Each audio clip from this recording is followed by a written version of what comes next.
Thaddeus Cray Productions presents a short story in the Old West about a man whose spirit would not rest until he righted the wrongs done to him and his family.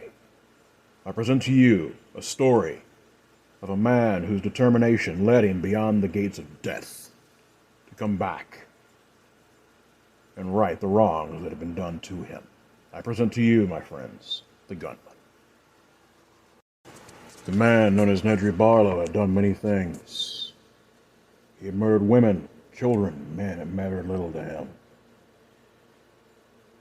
In a small Texas town, in a saloon, he sat nursing drinks. He was one of the most wanted men in the state, but in the end his gun was faster than most. Everyone who came after him, despite the reward that was on his head, he had sent screaming straight to hell. He was a big man, older. A lot of the muscle he had gone to fat. He didn't feel guilt for much of anything, even the time in which he had been a corrupt sheriff in a small town. He had made the town his own, exploited his power, as well as abused the badge. It was only when the townspeople rose up and drove him out that he found himself powerless, truly for the first time. He knew his time was coming. He remembered too well the time in which he had stumbled across the man known as Adam Cervantes. Adam was a small man, didn't say much. The man had put up a fight, a good one too. Then of course the man had been a former Confederate soldier, so needless to say, well, there was very little trouble in the end for Nedry to lay him low.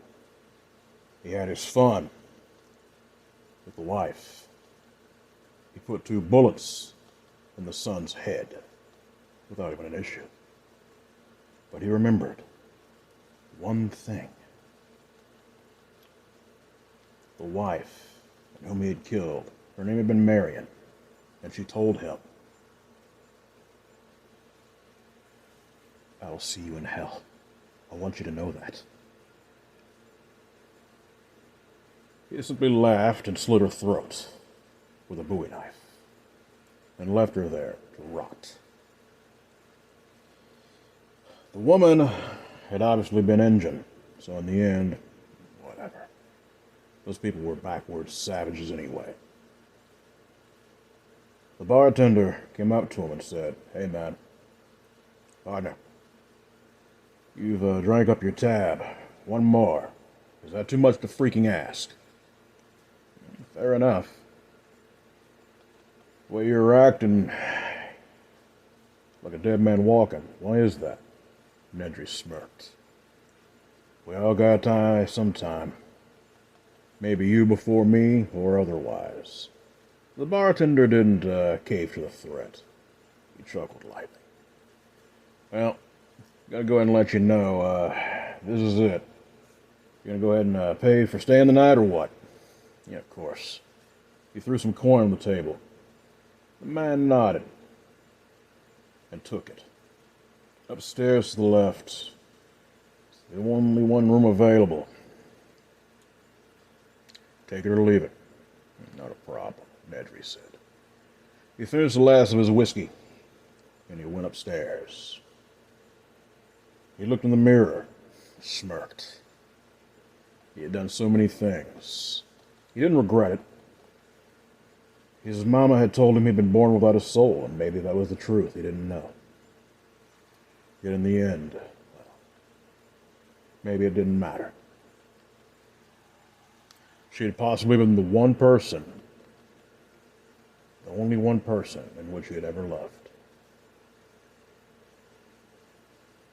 Barlow looked across the room, and he saw there was a place he could draw a bath. Fair enough. He got undressed and made sure his gun was nearby, just in case. As he relaxed in the tub, he saw someone coming up to him. The man was small, but had massively broad shoulders. Don't even think about it, the apparition said. He was dressed casually for the time. However, there was one thing that was different. The man wore a top hat instead of the usual cowboy hats which most people wore at this time. Edgar raised a brow. "Do I know you, boy?" "Yeah, old man, you know me. You killed my wife. Took 2 bullets in my son's head." "You," he said. "That doesn't make any sense. You're dead." Adam laughed lightly. "You sure tried, I'll give you that. After you burned down my cabin with me in it, my wife, my son, I don't know. Somehow I survived. She knew old ways, old knowledges. Just the way of it. You know why I'm here, right? If you're gonna do it, fucking do it." Fair enough. And with this, Nedry tried to reach for his pistol. However, the smaller man was too fast. He actually looked into Adam's eyes, and he saw that they were hollow. There was nothing there but black. As he felt the bullet rip into his throat, and he gurgled, coughing up blood, convulsing in the tub. And with this, Adam holstered his gun. He very calmly took the man's gun for his own. Maybe a symbol of his own victory beyond death. He didn't know what he would do from here. However, vengeance had been served. He walked back downstairs, looking the tender dead in the eyes. "I wasn't here, you understand? You don't have to tell me twice, mister. I promise, you're not gonna..." "Good." And with this, Adam very calmly put a coin pouch and slammed it as hard as he could onto the bar top. "Don't make me come back here. Like I said, mister, I didn't see you." "Good man." And with this, Adam calmly walked off into the darkness. He didn't know where his restless soul would take him, but for now, his family had been avenged, and at least in this moment in time, he would know peace. Thaddeus Curry Productions presents The Gunman, Part 2, Enter Hell's Gate. This one starts pretty soon after the original chapter of this series. 2 brothers who thought they could get away with the evil they had done, along with the rest of their family before them, unchecked, an evil that had spread through generation after generation.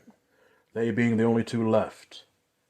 They thought they would escape justice. They thought they would escape vengeance. They found out wrong. I present to you The Gunman, Part 2. The town of Hell's Gate was a very troubled place, to say the least. In California, near the border, the town had been built up in response to the gold rush in the Old West. Unfortunately, many prospectors had had a very bad set of luck. It had started out pretty daggone good, to say the least. Very well, actually. However, that was until, well, first off, the town started to have problems. Mainly the gold dried up. No matter how much mining they did, they couldn't find anything. Not even fool's gold or lead. So needless to say, most of the townsfolk began to leave. There was no use staying in a place that had no future, or was as good as dead. For the few that decided to stay, they tried to make a life for themselves. That was until the Gunthers came. A family from Germany. The rumors were they had been wanted for crimes in that country, and they'd been fleeing the authorities, and they'd come here. That's when the disappearances began. At first, it was simply maybe you know, Chinamen here or there that had settled here to try to make a life for themselves. Or maybe, the occasional Mexican they came across, but it began to get really bad. Townspeople themselves began to vanish. There were rumors of big brawny men coming in the night, taking entire families away. The only thing that would be left in these places of carnage, of course, a lot of blood, signs of a struggle, violence. At times, even a body part or two. One such trophy that had been left, or memento, I should say, had been a severed head of a young girl. That was the killing blow for the town. It was no longer known as Hill's Gate, but Hell's Gate. A very apt name for this cursed place. So one by one, the townspeople fled for better pastures, so to speak, and only the Gunthers remained. They lived off the land as well as any unfortunate traveler that had stepped foot in this town, this evil place. There are only two left now. Violence and disease had taken the rest of the clan. But the two brothers, known as Sam and Gabriel, stayed here, and they made this place their home. They would not leave. This was the home of their family, where they would continue their line. They simply had to find the right woman, who most likely would be very unwilling in the participation. Leave it at that. The two brothers remembered well what their mama had said, as well as their pa. We will never lack for anything again in this new land. And this had proven true. Through acts of robbery, murder, worse, and of course cannibalism, these words held true. And now we look upon the brothers. The youngest, Gabriel, was known as the Butcher. His entire family had called him this, for good reason. He was very good with the tools of his trade. His elder brother walked in to their home. He looked to his younger brother and asked, "What we got here?" "You're going to love this one, Sammy. Put up one hell of a fight, though. Tough-looking bastard." "Yeah, tell me about it," he said. A small, powerfully built man lay on the slab before them in this horrific shop they'd set up to take human life. It was easy enough. One could whack in the head, and that was enough to take care of the problem. "Good to know," Sam said. "Weird kind of clothing he's got here. I mean, nothing too strange, but take a look at that belt buckle right there." "Yeah, I know, right?" On the belt buckle were two letters, A and C. They cut the man's shirt off. Checked for a pulse.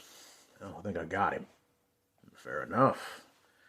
Think he'll definitely be able to fill us up for a good day or two.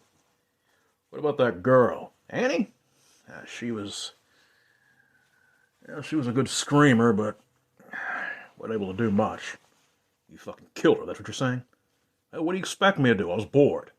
"We have to continue our line, Gabe. You know this." "Well, we'll talk about that later. Help me take this guy's pants off. I mean, come on, this guy's going to be good eating." "Hold on. Something ain't right. I mean, don't get me wrong, you probably might have killed him, but, with that good hit you got on him, but something just ain't right," Sam said. "Oh, come off it," Gabriel said angrily. He began sharpening his tools. "Take a look at this," he said. The man wore mirrored shades, the seemingly dead man on the slab. He took off the shades for the glasses. "Jesus H. Christ! What? This man ain't got no fucking eyeballs, man. I'm telling you, we got a problem here. This man ain't got no damn eyes." They were looking into seemingly open and very empty and black sockets. This ain't good, man. You do what you want to, little brother, but I ain't fucking with this." "Come off it. I mean, I guess he's blind or something." Right. And how the hell did he get here? Well, he was on horseback, like I said. Flagged him down, asked him if he was wanting help. He said, yeah, and I told him, come on in, come on in town and, make sure his horse has some good water and food, and same for him. And I whacked him upside the head with, this, he said, holding up a large truncheon. You're a fucking idiot. Ain't no damn blind man gonna be riding around on a horse in the middle of nowhere out here. Get rid of him. And take a look at this, he said, smirking lightly. Gabriel, that is. What? Sam asked. Take a look at his pea shooter. I ain't never seen anything like this before. Look at the size of that damn thing. Well, maybe we can use it, but the way I see it, I think you should put two in his head with that gun, and we need to bury this thing. This ain't normal. Fuck it, here's a chicken shit, he said, reaching for the gun that was still in the man's holster. It was then that a cold hand leapt forth, grabbing Gabriel's wrist in a grip of steel. He said, brother, come on, help me, man, help me! Sam began with trembling hands, reached for his own gun. Unfortunately, it was too late. In his panic, Gabriel the butcher had dropped his cleaver.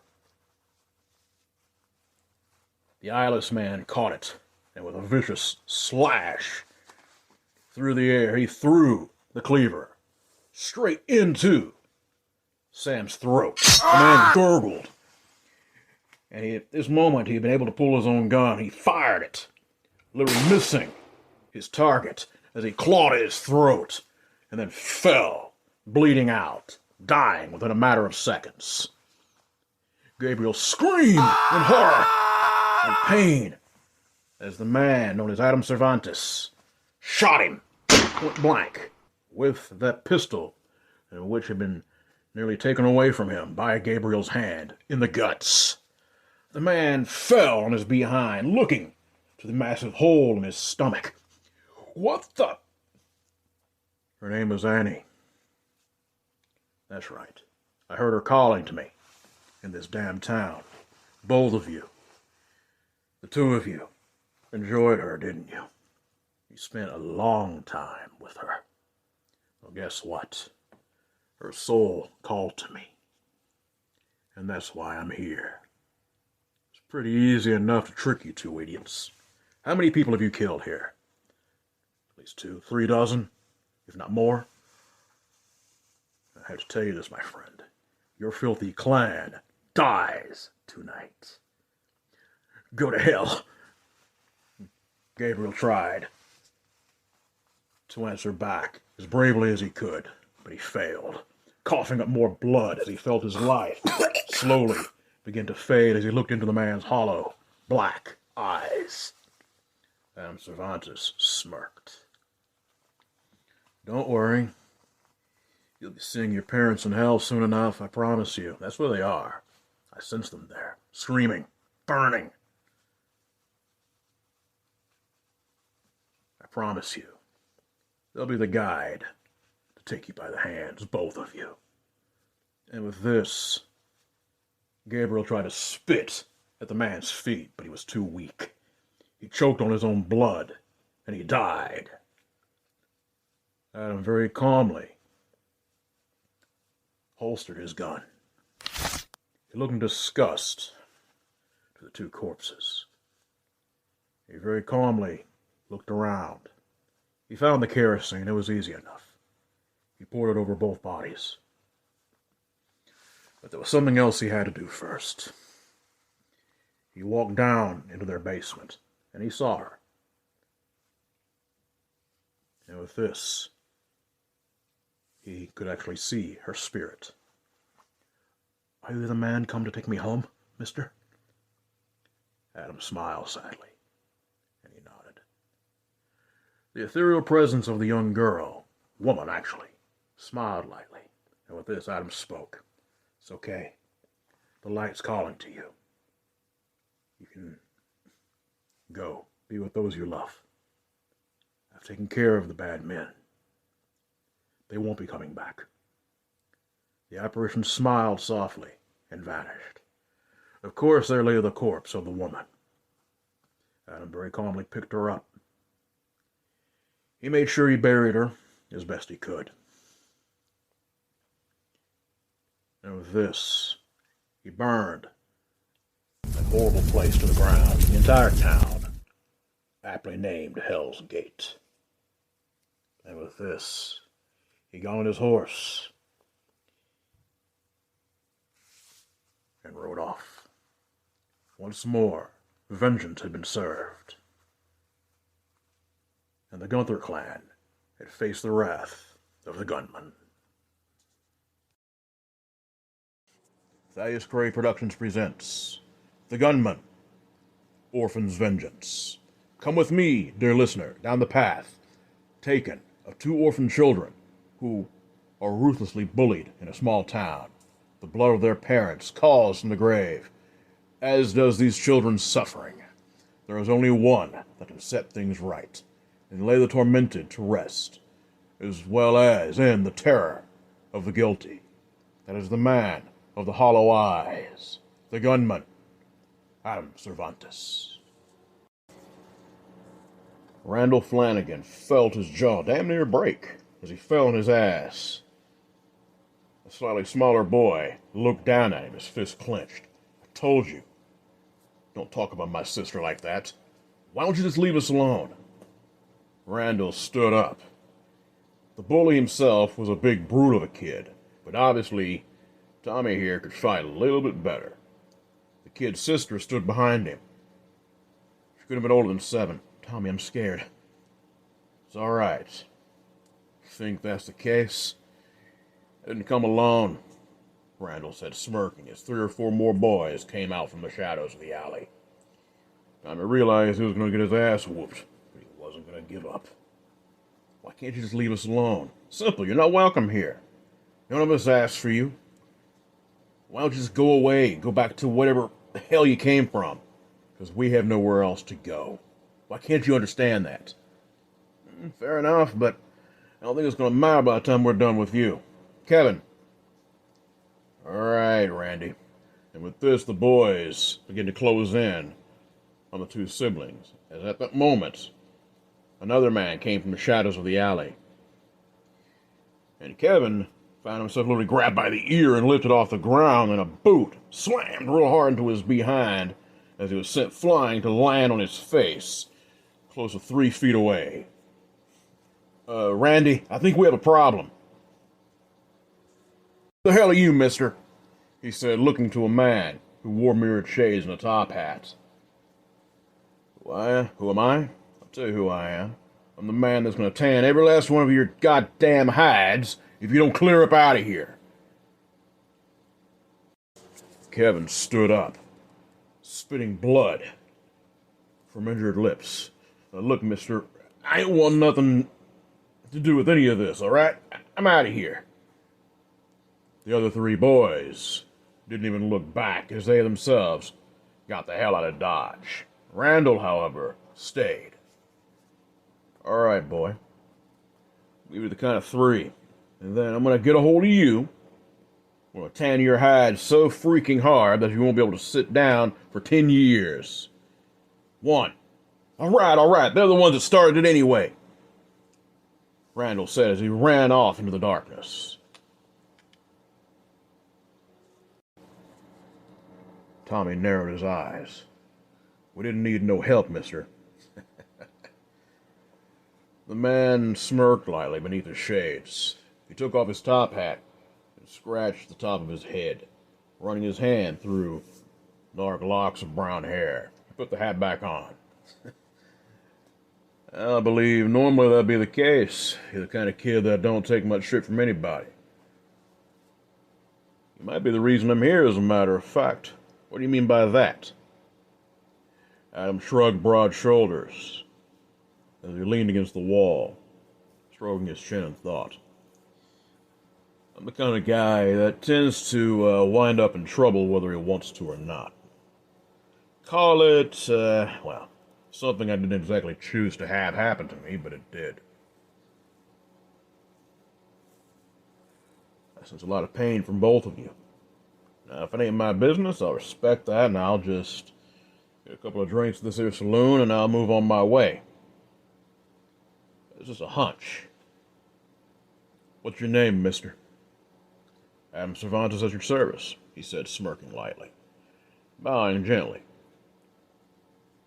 Well, Mr. Cervantes, we've been here at this damn orphanage for probably the better part of, 6 months? Ain't had nowhere else to go. Randall and his group of assholes, a couple of them are from the orphanage, a couple of them are just other boys that live throughout the town. I ain't knowing why they treat us like this, but me and my sister, we didn't ask for this. None of it. So what happened to your family? They was murdered, that's what.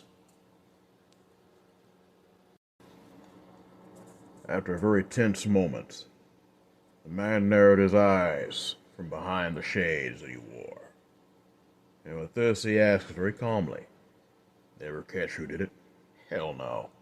You think they care about what happens to a couple of lowly farmers? Don't give a damn. They never did. Hell, they didn't even put any effort to helping me and my sister out. Hey, sweetie, what's your name? The man asked, to the girl that stood beside of her brother. Elizabeth, she said, nervously. It's a lovely name. I'm sorry for what happened to the two of you. So, if they never caught the people that killed your parents, do you have any idea who they might be? Any clue at all? Not really, no. All I remember is, well, it was the leader. There was 3 of them, 3 men. One of them, he was the only one whose name come up. It was Boyd. Boyd, huh? Adam scowled. He knew all too well who Boyd was. Boyd Dickinson. A man whose reputation preceded him, and not in a good way. He was one of the most infamous killers from this side of the Rio Grande all the way near the border. Now, there have been sightings of him in El Paso, as well as the outskirts of Houston. The man traveled throughout the state. Point blank, he was a cold-blooded killer. And rumors had it that he had been able to pick up a few friends along the way. He said there were 3 men, right? That's right, mister. I mean, believe me, I'd love to see them bastards pay for what they've done, but enough people have died. You're right. Enough people have died, Adam said softly. Tell you what, I want to help you 2 out. Like I told you before, I believe that the 2 of you are what drew me here to this town. Something like that happens for a reason. And most likely, I ain't sure if they're too far from here or not, but in the end, it ain't going to matter. I'll take care of them for you. Why would you want to do that? I mean, call it the better angels of my nature, Adam said sadly. And with this, he tossed the boy a pouch. He caught it. There should be roughly about $5 worth of coin in that there pouch. It'll take care of you for a little while, both you and your sister. Get you some food. You need to get away from that orphanage for a little bit. Just keep an eye on it. Make sure none of them other little brats take it from you. Trust me, they'll be taking it over my dead body. Besides, after the thrashing you gave them, I don't think they're going to be messing with either me or my sister anytime soon. Fair enough, kid.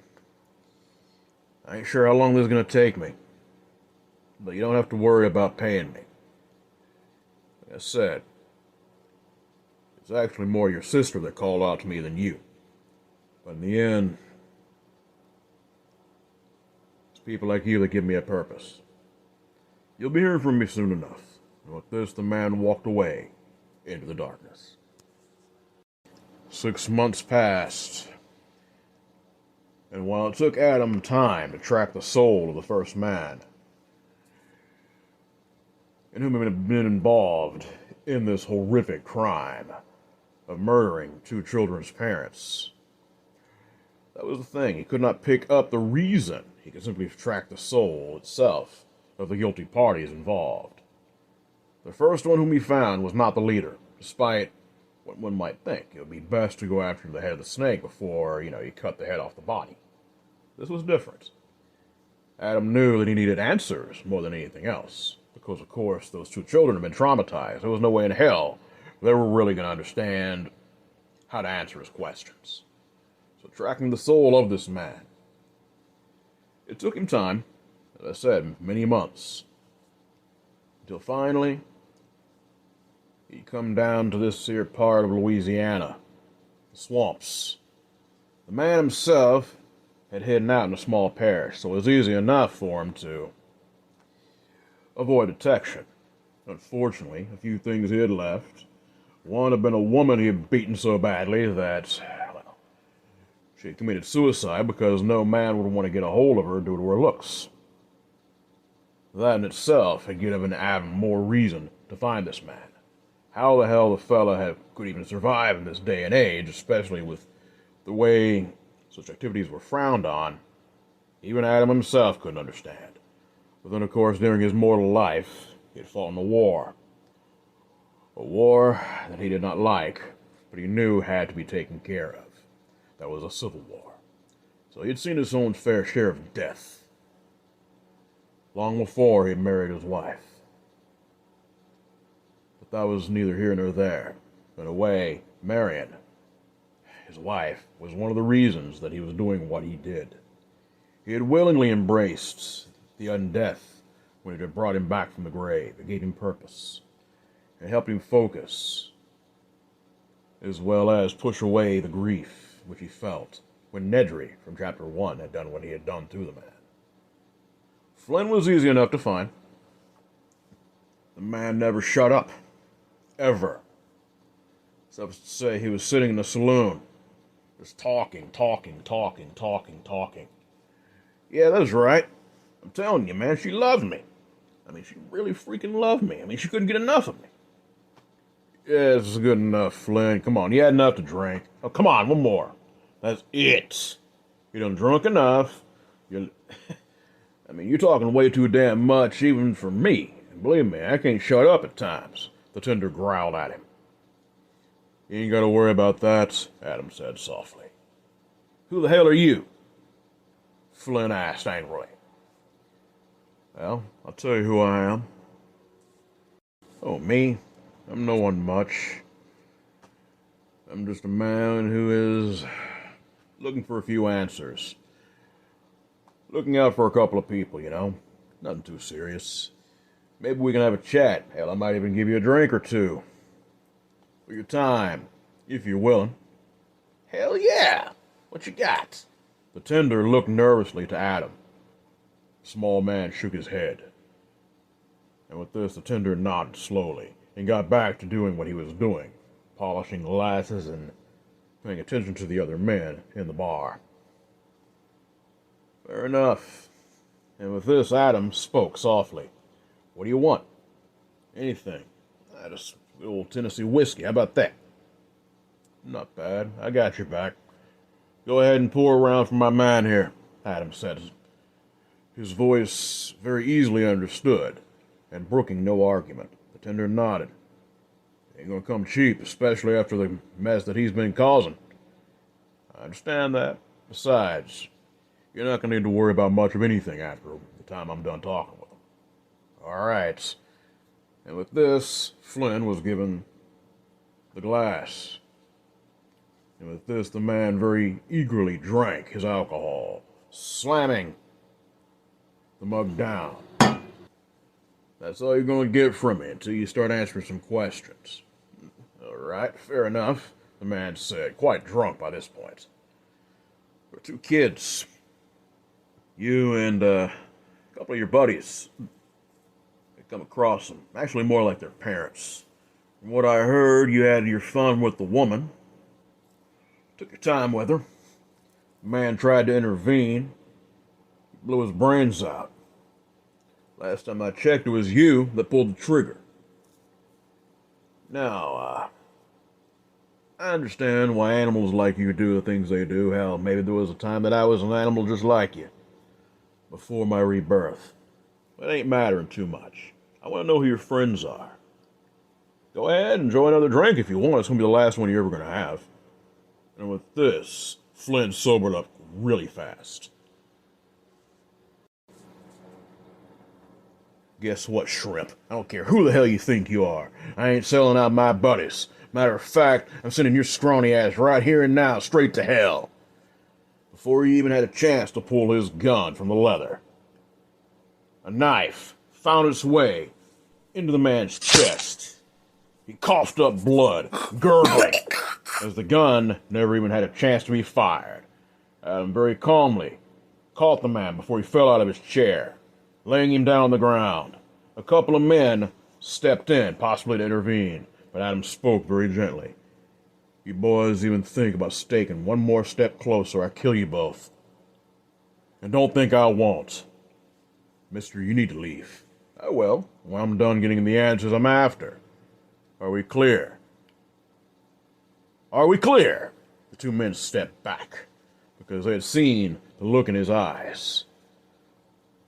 Or should I say, the lack of eyes in which he had. The shades had come off during the struggle. And, so to say, they saw two hollow, black eyes looking right at them. What the... I'm the last thing you're ever going to see. You were talking about going to hell. That's where you're heading, right now. I want you to know that. But, Adam said very calmly, with the blade that was stuck in Flynn's chest, he very calmly yanked it to the left a little bit, making the man scream in horrible agony. So it's a matter how quick or fast you go there. I want to know who your friends are. Or, well, I'm going to find out either way, but I'd rather have it from you. I know this hurts. He very calmly yanked the blade, the serrated edge cutting through the man's flesh. To the right, and then downwards. I have no qualms disemboweling you right here in front of all these people. I want names. All right, you bastard. Their names are Boyd and Manny. That's their names. Good man. And with this, Adam very calmly pulled out his large pistol and shot the man right in the forehead, blowing his brains out of the back of his skull. The other man that looked to him stared in horror and disgust. The tender spoke. I don't know what you are, mister, but please, just go away. Thank you. With that said, Adam very calmly put the mirrored shades back over his eyes. And he placed $1 on the counter. And he left the saloon for the terrified onlookers to clean up after his mess. It took him very little trouble after that to find the other two in whom he had been seeking. Boyd and Manny. Both individuals were truly rotten to the core. As I said, they'd been known throughout the entire state of Texas for causing mayhem and death. The next location in which you would find them wasn't too far from Houston. Matter of fact, it was on the outskirts of the city itself. Boyd sat across from his best friend in a place in which they had rented out for themselves. Manny was nervous, very nervous. Boyd, a large man, with eyes that were crystal blue, and would seem to have no soul, looked to his friend. Manny, you need to relax, partner. It's going to be all right. Manny shook his head. The man didn't speak very much. Simply was how things went. The two had been on the land for a long time. Then, of course, the Civil War had done many things to both men. They had pretty much lost their souls, make no mistake. And due to the fact they had actually fought for the rebel side, the Confederacy, well, many people didn't appreciate that. Even down here in the South, there were people that were not exactly rebel sympathizers, but Union. So needless to say, it was that bitterness in which had welled up in both men. The fact that they would never be appreciated for the fact they had fought in a war in which they tried to express their views. And because of this, that rage and that hatred, even self-loathing in some cases, had turned to criminality. Both men had pretty much decided at that moment it was best to simply take out their anger and frustration, as well as at times make a profit off it. They had done jobs anywhere from, or criminality, not jobs, but they had done actions from simple cattle rustling to, at times, hired guns, like mercenaries, or simply they were rapists and killers, just for fun. So needless to say, Boyd was very concerned about his friend. Manny finally spoke. No, Boyd. It's not all right. There's someone that's been tracking us and wants us dead.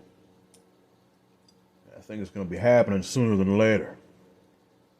Now you're talking like some kind of crazy man. Come off it, Manny. Everybody that's come after us we've taken care of. I mean, hell, it was easy enough last time. I mean, you had that one fellow wanting revenge for his wife, and which you had fun with. It was easy enough. He wasn't no damn gunfighter. This ain't like that. I mean, especially after we heard what happened to Flynn. Come on now, you know that ain't no man would do something like that. You heard what they saw. Come off it. Half them idiots was drunk. They had no damn sense. I've been hearing about this man, Manny finally said, relaxing somewhat, almost reserved or resigned to his fate. This man that ain't got no eyes. I heard that he killed a man. Not too far from here, actually. You're familiar with Nedry Barlow, ain't you? Of course, who ain't? That old bastard was the meanest man that ever was, maybe ever will be.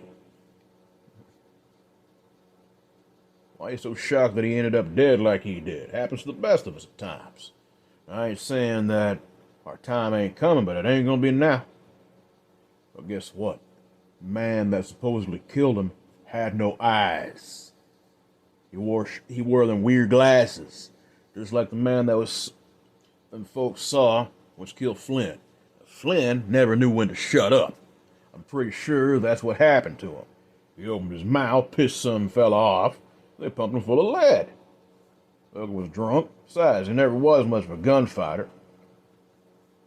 Good in the brawl, I ain't gonna lie about that, but he didn't have much of a conscience either, but he wasn't no damn fighter like that. Wasn't no gunman. I know, you and me are a little bit closer to that, but it's just, I don't know. You remember those kids? They didn't think we saw them, but as well as I do, we both did. I mean, hell, Flynn was so stupid, he wasn't even worried about it. He was the one that killed the fella. But, the way I figured it, why kill kids? Makes no damn sense. Besides, it would have helped our reputation. They remembered us.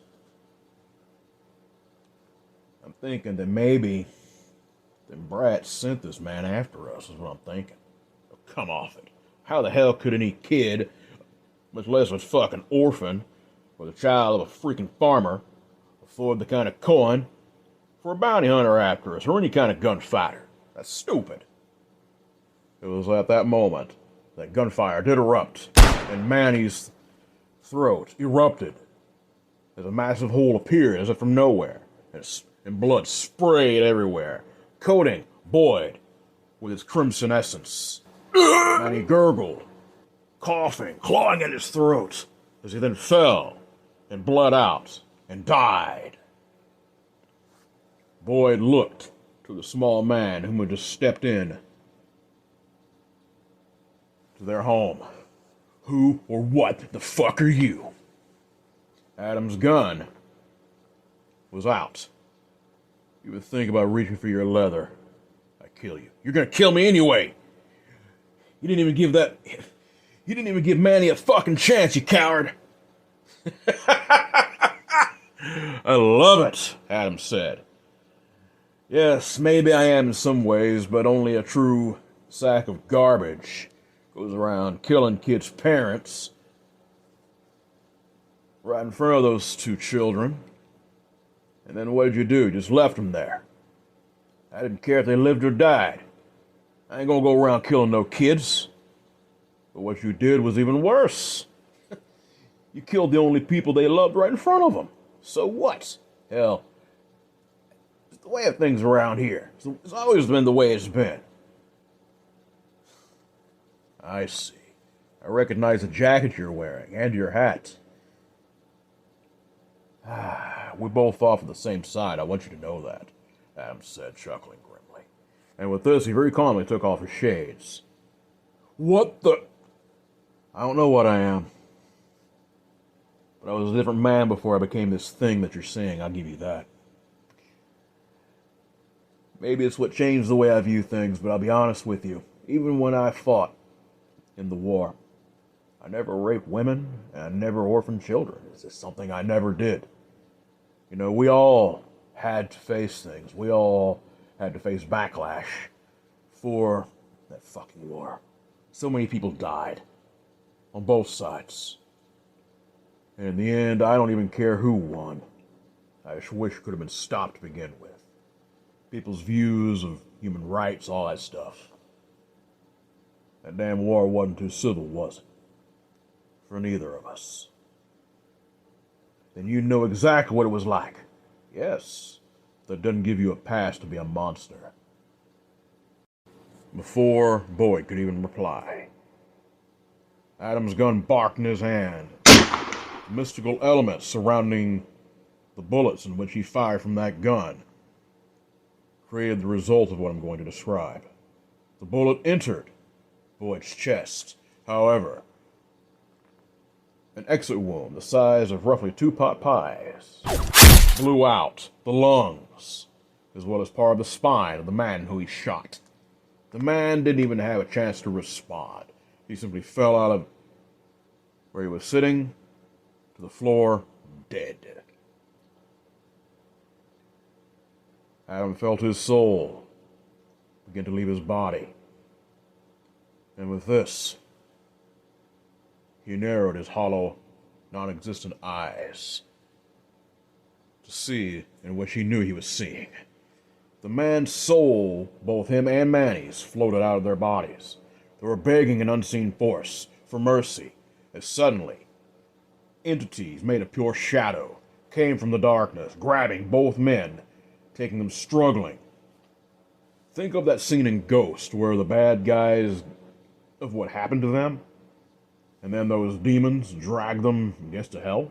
Think of it like that. That's exactly what happened, almost to the letter.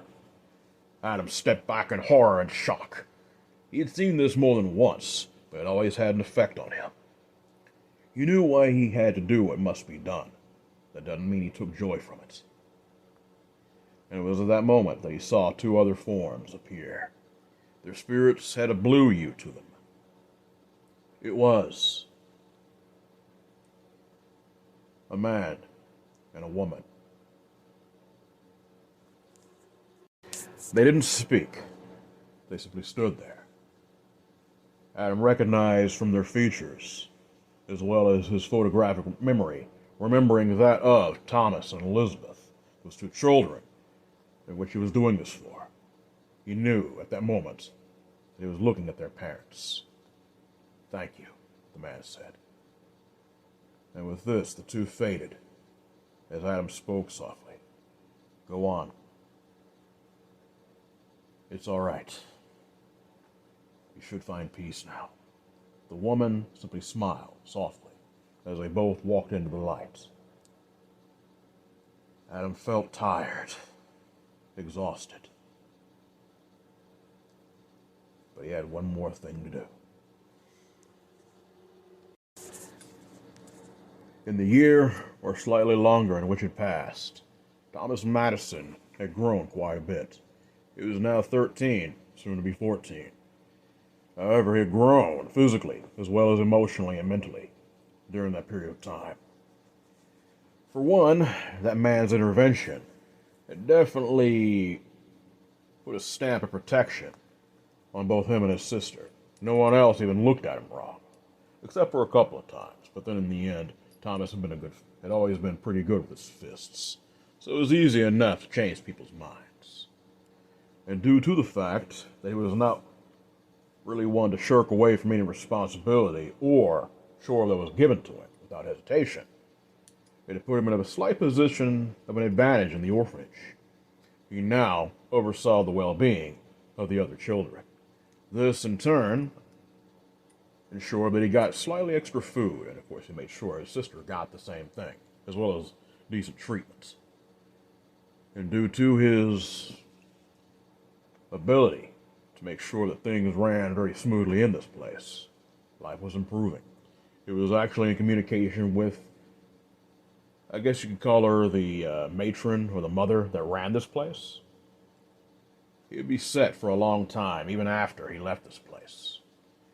She would make sure that he got work, as well as the fact his sister was taken care of for many years to come. He was tending to his chores when he saw the man.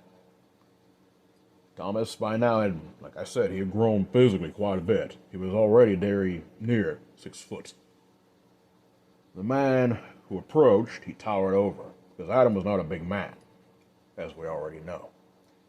However, the boy immediately recognized him. "It's been a while, mister," he said. "You've grown," Adam said. "Yeah, I guess I kind of hit that spurt," he said, chuckling. "You know, I heard what happened. I want to say thank you." "Not a problem, son. It's not a problem at all." "So what are you going to do what are you going to do now?" "I don't know," Adam said softly. "There's a part of me that wants to rest. There's a stronger part of me that really wants to go out and see the world beyond just, here in the South or even this country." "So what are you going to do?" "Well, you know what I look like beneath these shades. Maybe in them weird-looking mirror glasses?" "Exactly. So it's not exactly like I can simply mosey around without people gawking at me or running in pure terror. Besides, there's other entities out there. I'm not the only one. It'll simply draw more trouble than it's worth. So why don't you go home? Didn't you say that your wife or something had something to do with what happened to you?" The man sighed lightly. He was indigenous. "I come from a place not too far from here. My wife was Cherokee. A very beautiful woman. I met her not too far after the war. We all had to do terrible things. But in the end, she kind of helped me keep my humanity and not lose it like so many people in which I knew. Is that what you think happened to them people that killed my parents?" "I know so. Such things happen to people, but that doesn't excuse the evil they do. If it wasn't for Marion, though, I might have followed right in their footsteps. Well, I appreciate what you did, mister. I want you to know that." "I know. And like I said, it was your sister's soul that really called to me more than anything else. But if there's any consolation, he took off those mirror glasses and looked the young man right in his eyes. Those black orbs seeming to pierce the soul. I know looking at me is kind of frightening right now, but I wanted to look you right in the eyes, and I want you to understand something, because I'm a man of my word. And I ain't gonna lie to you. I saw the soul of both of your parents when I did what had to be done. Now, spirits, there ain't really much of any force that can really anchor them to one spot, so it kind of made sense. You're saying you saw my parents, then? Yeah. They went home. I want you to know that." The young man began to tear up. "Thank you. Not a problem. Like I said, I don't know where I'm going to go from here, but I can't stay here much longer. I might eventually go back to join my wife. Yet She wanted revenge for what happened to her. I didn't have to take up the power which she offered me. What do you mean? I'll tell you. She had knowledges of people indigenous to this land. When a very evil man, his name was Marlowe, killed her, I tried to stop him. Of course, I couldn't do anything. But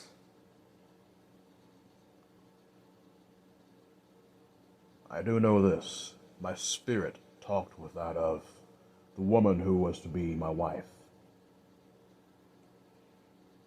She was grieving and hurting, and she wanted that man to pay. She actually told me a part of her did not want me to accept what was being offered to me, but I leapt at it. I know I can go back whenever I want. So you're not held here by no... He tapped his head. It's all here. I'm the one that chooses. But doing what I do, it fills me with some kind of purpose. I don't think I'm going to be stepping away from that soon. By the way, mister, I can't say thank you enough. Just live your life. Don't make the mistakes I did. And with this, he put on the shades and walked away, leaving Thomas to his thoughts, as well as no small amount of gratitude. For be aware, the gunman walks the planes of existence. And if you think you can get away with the evil that you do, be aware, there might be some hollow, black eyes looking back, literally across from your intent, and it might be the last thing you ever see. He was tired, exhausted. The man known as William Carmichael very calmly sorted the items out in his store. The man had prospered for the last 2 years, selling and dealing with dry goods. However, while business was slow, his conscience was not. His own soul was eating him up from the inside. How many of his own sons and daughters had he been forced to kill? He told himself, it was them or me. I didn't have a choice, you know. That freaking Cherokee bastard had cursed him, and what else was there to say about it? He was destined, if he wasn't careful, to have one of his kids come up and kill him. He wasn't going to have that happen, damn it. He'd been through too much, fought in that war, come out on top. True, he'd been forced to do some awful things, especially since he'd been in the scout regiment. That meant, you know, he'd be sent ahead to take care of affairs, and sometimes that meant dealing with a couple of Injuns. Big deal. I mean, who cared, right? But obviously that old chieftain, whose warrior son he had slain horribly, as well as his daughter, had cared, and he had leveled a curse upon him. You, since you've killed my children, you now will have to worry about your own fate at the hands of yours. I hope you enjoy this. Those have been his exact words before he'd shot that bastard right in the head. Yeah, well, not even 3 years ago, one of his children had grown up. He was a strapping young man, about 19 years old. You'd heard of Carmichael's past experiences, as well as the fact that most likely he was his daddy. And you have to understand something about Carmichael. He wasn't good to women. He was horrible. So I think you can understand where I'm going with this. It was like I've come here to avenge how you treated my mama. And needless to say, well, that didn't turn out too well for the boy. William had killed him deader than a doornail. And that had cemented his belief in the curse. Yeah, he couldn't take chances anymore. And with this, he very calmly prepared to close shop. It is at that moment that he felt a presence, a very powerful presence. Something that he could not deny. Such to say, due to that feeling he felt upon his person, he scowled angrily, and very calmly snatched up a rifle. The way he saw it, whoever the hell it was wouldn't even get past that front door. Yet little did he know that what he was sensing was a wee bit more than anything he could truly comprehend. He felt a presence once more, and he heard footsteps, and then he saw him. He was standing behind him. How the hell, there was only one way in and out of this place. How the hell did he get past his line of sight? That made no sense. He was about to shoot that gun when the man spoke. You can go ahead and try it if you want. It's not going to kill me. Believe me. There have been more individuals badder than you that have tried. Adam? He said, quite literally taking his hand off the trigger. The small man nodded grimly. It's been a while, William. Sarge, what the hell are you doing here? I'm here to take care of business. What do you mean by that? Unfortunately, you are the business I'm here to take care of. They called to me. Who? You're speaking gibberish. Come on, you're not making any fucking sense. Put the rifle down. You had your chance to take the shot. I'm not going to give you the second chance to do it. Put the rifle down. William looked up to see that Adam had a massive pistol in his hand and was aimed right to his guts, his midsection. I will shoot you there.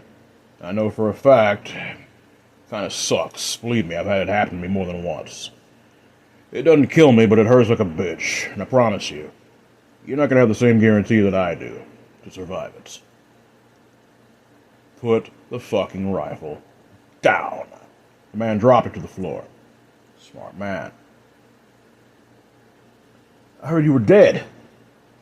Well, you definitely did not hear any exaggerations of my definite spoken of demise, I promise you that, he said. Your son, it was Daniel. 3 years ago, he was only 19. He came to pay you a visit. He got the drop on you. He would have shot you, but he wasn't a killer, not like either of us. You see, the thing is, boy, he said, saying to the younger man, your son was actually a decent kid. You talked him down. He said he was sorry. He was going to go back home and tell his mama that he had killed you anyway. That way she wouldn't send anyone else after you. You apologized to him. You did everything right until you shot him in the damn back. Didn't have a choice, Sarge. It was him or me. You know exactly what happened to me. Yeah, I was there. That's the reason I had you stripped of everything and made you walk out of that field naked. And then me and my men, we left you there. I have no qualms about that. I should have killed you, but, well, I wasn't exactly as enlightened on things as I am now, he said, taking off those mirrored shades which he always wore, revealing those hollow black eyes. What the... I get that response often, I have to admit. Can you even see? Matter of fact, I can. I see everything from just what everyday people see, to other weird shit. Can't really describe it. Yeah, I see you just fine. Even though I ain't got no eyes in my head, well, what can I tell you? I've seen weirder things, and believe me, coming from a guy with no eyes in his head, that's saying something. My hypocrisy only goes so far, he said grimly. Now, back to what I was trying to tell you.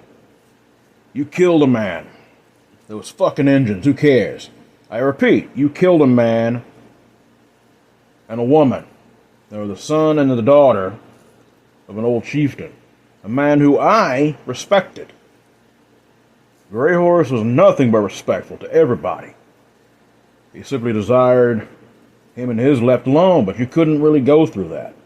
You couldn't really accept that. I gave you personally, you, completely distinct orders to let them people alone. But you didn't. Injuns killed my parents, Sarge. I really don't care, to be honest with you. I'm sorry for your loss, believe me. It might be interesting to enlighten you. My own father was laid low by indigenous people. Cultures are different. Times are different now than they were then. I found it in my heart to forgive, even though sometimes I can hold a grudge, even now, beyond the fucking grave.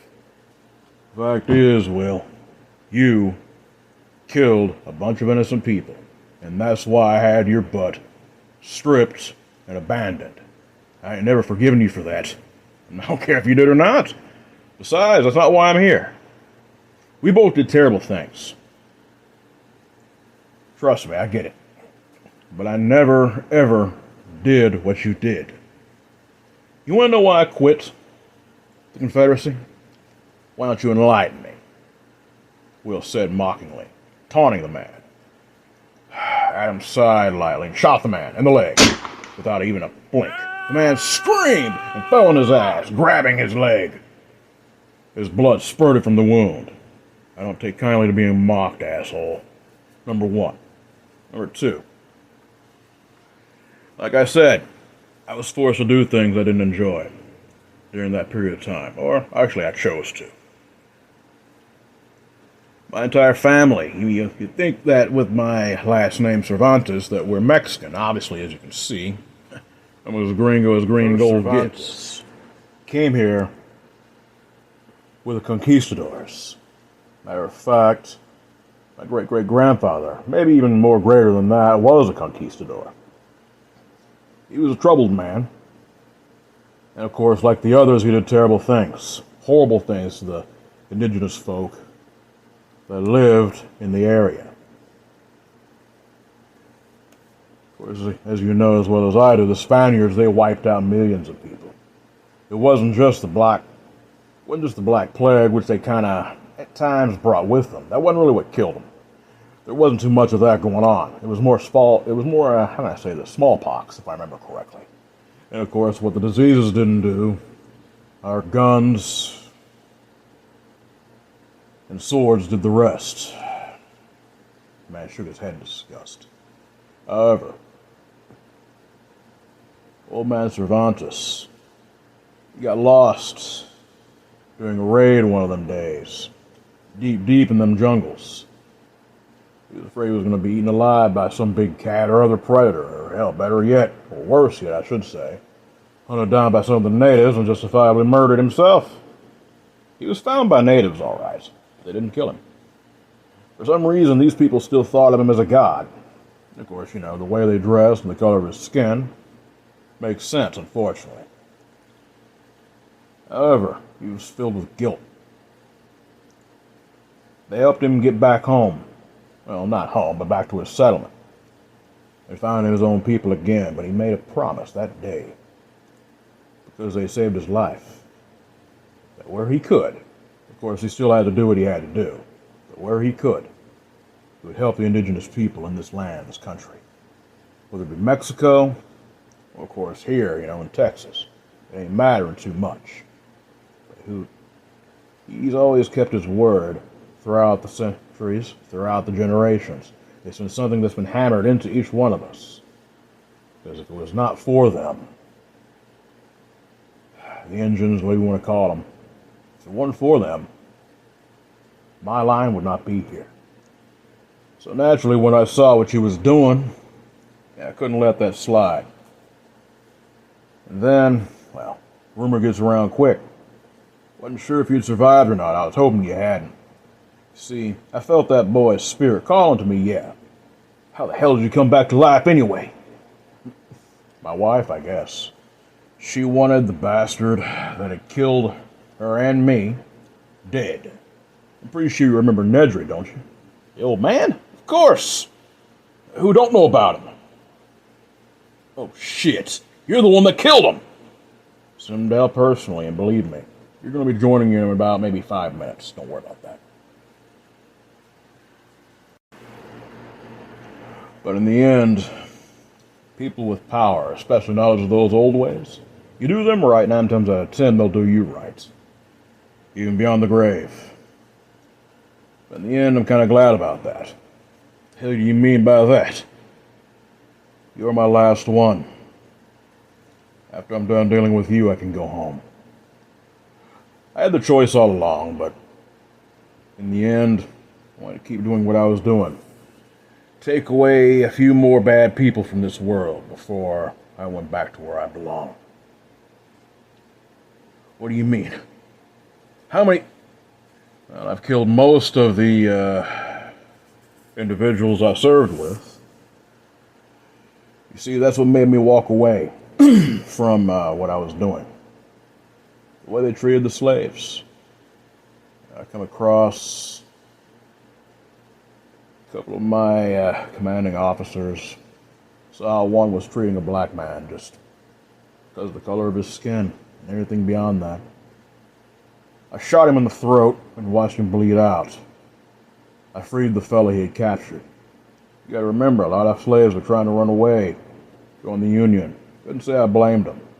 Like I said, it didn't really involve me too much. Wasn't really something I was exposed to. Something in me kind of snapped when that happened. As you know, or may or not know, I defected that day. It was easy enough for me to go into hiding. Me and my wife, we settled down. I actually ran a place, not too much unlike what you got here, this little dry goods store. Of course, I did extra by farming. Hell, I even did a couple of jobs logging for a couple of people, cutting down their trees and making sure everything was set up for them. Hell, I even built a cabin for someone. It was easy enough, paid well. Then old man Nedry, he came gunning for me. Of course, you can't blame them. They had a bounty on my head. And then, of course, you already know the rest. I was killed, and well, I come back as this, whatever this thing I am. And that bastard's dead. There ain't really much else to say about it. How many of the others did you kill? Well, I killed Rogers. He was a good guy, but he did too much. And then, of course, killed that infantryman. Can't even remember his name. Dyson, I think. Young buck. Stupid. Most of the others I actually let live for the most part because they were just like me, trying to survive, as well as fight for what they believed in at the time. A couple of them defected like me. A couple others, well, like I said, they just tried to live their lives and they didn't really do nothing wrong. Their souls weren't the ones that were tainted like yours, and maybe even at one time mine was. So that's just how it is. Well, guess what, Sarge? I ain't tainted like that no more. I mean, you can see I opened up this here store. I've helped a lot of people out. You killed your own son. You killed 2 daughters without even a blink because you were afraid they would come after you and kill you. You were right. No sooner had Adam said those words than a massive individual entered the store, a shotgun in his hands. Thomas Madison looked to Carmichael as if he were a cockroach about to be stepped on. I would like you to meet, most likely, your youngest son. I've known him for some time. Then, of course, it's kind of weird how people's paths cross. I didn't think I'd ever meet him again. Not until about 2 or 3 months ago. What are you talking about? You're more than welcome to talk to him if you want, son. Or, I may as well, old man. You know, you're the only one that can get away with calling me that. Yeah, I know, Adam. I know. Thomas said. The young man was no longer a child. He was massive, as I said, a good 6'2", 6'3", which was considered a giant back then. The shotgun was relaxed very casually in his hands. Big, callous, thick-fingered hands. It's funny. My mom never really told me who my true daddy was. She was kind of boneheaded like that. Maybe it was shame for what happened to her. You know, she used to be a whore. I understand that. She married a good man, pastor. I considered him my father. He was my sister's biological father. Ain't much else to say about it. He was a damn fine man. I knew I'd been born of violence, but, well, I didn't know it'd follow me. Because both of them, you know, the man I call my daddy, and my mom was killed just right in front of me and my sister. My animals, just like you. So you know what I'm here to tell you? What's that, boy? He said, refusing to give in to fear. I'm not going to call you father. You'll never get that title. I could say a thing that spawned me, but you know, that's a little melodramatic. So all I'm going to say is this. With this, he shot the man in the stomach. Carmichael howled in agony and pain as he clutched at his guts. Because the exit wound was pretty vicious and very nasty. He coughed up, blood trembling violently, as both men saw Carmichael's soul leave his body, and once more the beings of shadow came from the darkness and grabbed it, yanking it into the void below. There was nothing else to say, as the man's soul was damned. Adam shook his head. You did that a little bit too naturally. You ain't got to worry about that. I don't ever want to do this again. The big man's hands started to tremble. Adam very calmly took away the shotgun and set it on the table. It's all right. You did what you had to do. I understand that, but that don't mean you're never going to be like him. Ever. You don't need to worry about that, son. How's your sister? Well, she's courting a guy right now. Fella named Malcolm. I think they're good for each other, as long as you don't try to hurt her or do anything too far gone. Oh, don't worry. As big as you've gotten, you don't have to rib me about that, old man, and you're the only one that could get away with calling me that. Ain't that right, boy? You're the only one that can get away with calling me boy, you old goat. So what are you going to do now? I'm going home. He was the last of the ones in my unit that I overlooked that had to be dealt with. That was one promise. I didn't make Marion, but I promised myself. I want you to do one thing for me if you can. What was that? Well, there's an unmarked grave near the area I told you about. If you can get me a tombstone, that would be appreciated. I'm sure to do that, old man. To embrace firmly. And with this, Adam closed his eyes, those eyeless, socketless eyes, basically those eyeless, void-filled black eyes. And then he opened them. A very pale light began to fill the empty orbs, as he then smiled gently. Finally, I can go home. What do you see? Thomas asked, in awe and wonder. I see his light. Marion, I've missed you. And with this, the small man fell dead, for his body fell dead, right there at Thomas's feet. He ignored the man that had been gut-shot, and very calmly picked up the small man and laid him on the table. And with this, he wept.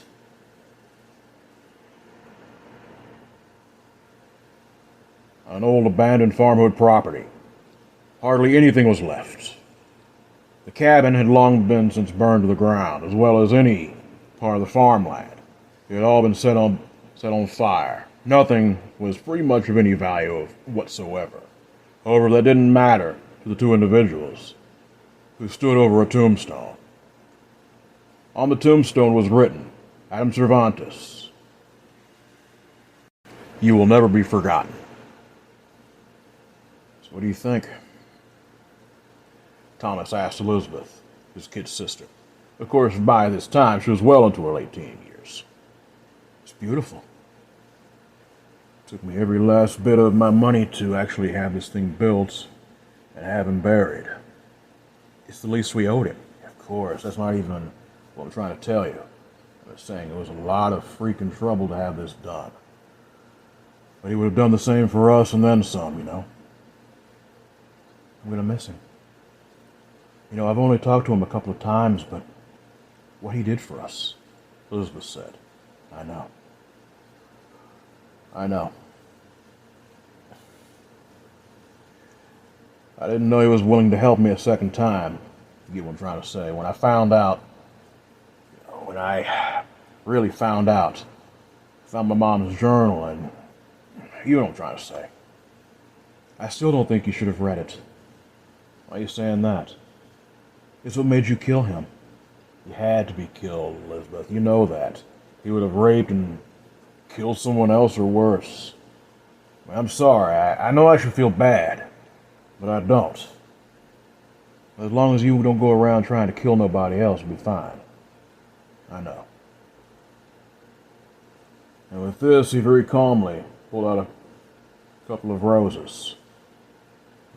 Of course, they were not in the best condition, but they would have to work. And he set them on the grave.